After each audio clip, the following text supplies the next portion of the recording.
Gardening in raised beds offers a lot of benefits and a few drawbacks. Raised beds are a great option for gardening on a porch, concrete, or poor rocky soil. They're ideal for corralling good soil while keeping it from getting compacted. They make it easy to employ no-till gardening and to eliminate weeds in the aisles, especially if your walkways are made of concrete or covered in good landscape fabric.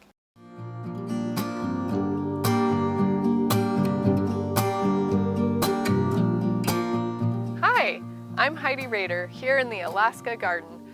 I'm an associate professor of extension with the University of Alaska Fairbanks, and I'm going to talk all about growing vegetables, flowers, and berries productively and sustainably in Alaska.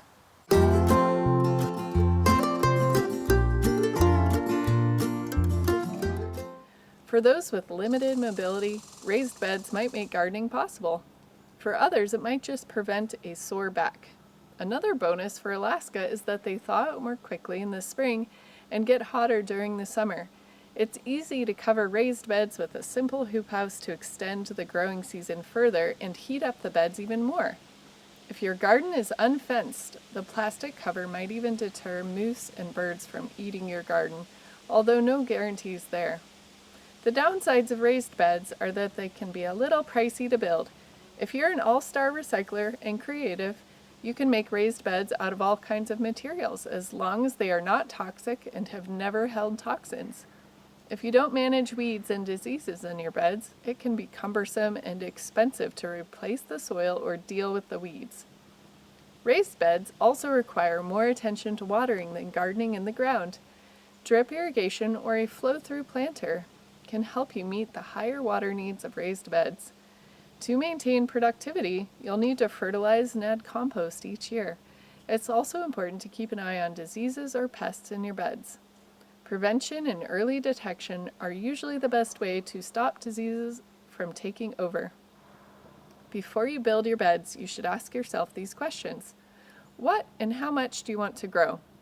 How deep and big should your beds be so that you can grow what you want? Shallow-rooted crops such as onions, lettuce, and radishes can be grown in 6-inch deep beds, while deep-rooted crops such as potatoes would need to be grown in beds that are about 2 feet deep.